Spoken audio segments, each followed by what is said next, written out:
आमच्या घरी फोडणीचा भात सगळ्यांना इतका आवडतो ना, की आठवड्यातून एकदा तरी मी अशा पद्धतीने नाश्त्याला फोडणीचा भात बनवते.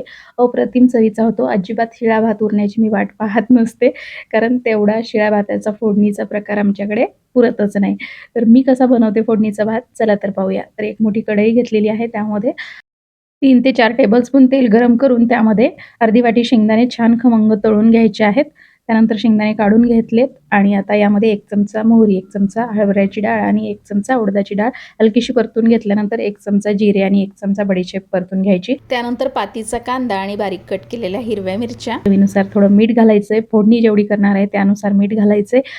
हिंग, हळद, त्याचबरोबर फोडणीमध्येच थोडीशी बारीक चिरलेली कोथिंबीर आणि कढीपत्त्याची भरपूर पानं घालायची आहेत. कढीपत्ता थोडा शेवटी घालायचा म्हणजे तो एकदम असा जास्त प्रमाणात तळला जात नाही, मस्त हिरवागार दिसतो. अशा पद्धतीने फोडणी तयार झाली की मग यामध्ये मस्त ताजा बनवलेला भात घालायचा आहे. इथे मी 1 मोठी वाटी तांदूळ, 2 वाट्या पाणी घालून त्यामध्ये थोडासा लिंबाचा रस, तेल आणि मीठ घालून शिजवून घेतलाय. मोठ्या आचेवर फक्त 2 शिट्ट्या करून घेतल्यात.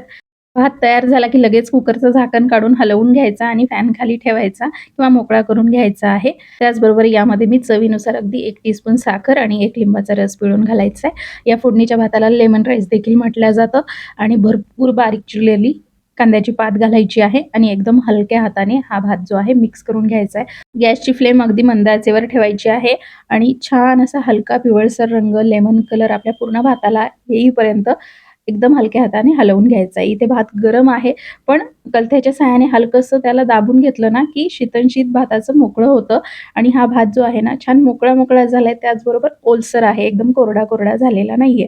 अशाच पद्धतीने झाला पाहिजे. एकदम कोरडा पण खायला चांगला लागत नाही.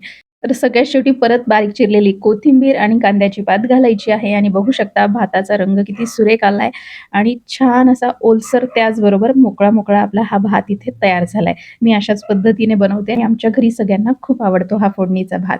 तर तुम्हाला आजची ही रेसिपी कशी वाटली हे मला कमेंटमध्ये नक्की कळवा. फोडणीचा भात करताना खमंग फोडणी तयार करणे, भात मोकळा असणे, त्याचबरोबर तो फोडणीमध्ये व्यवस्थित परतून घेणे, या 3 स्टेप खूप महत्त्वाच्या आहेत.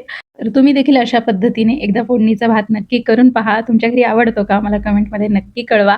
चला तर मग आजची ही रेसिपी आवडली असेल तर प्लीज व्हिडिओला लाईक करा, जास्तीत जास्त शेअर करा. लोखंडी कढईमध्ये भात किंवा पालेभाजी त्याचबरोबर गोडाचा आयटम बनवला ना, की तो तयार झाला की लगेच काढून घ्यायचा. ही एक महत्त्वाची टिप नक्की लक्षात ठेवा. चला तर मग भेटूया दुसऱ्या छानशा रेसिपीसोबत. तोपर्यंत धन्यवाद.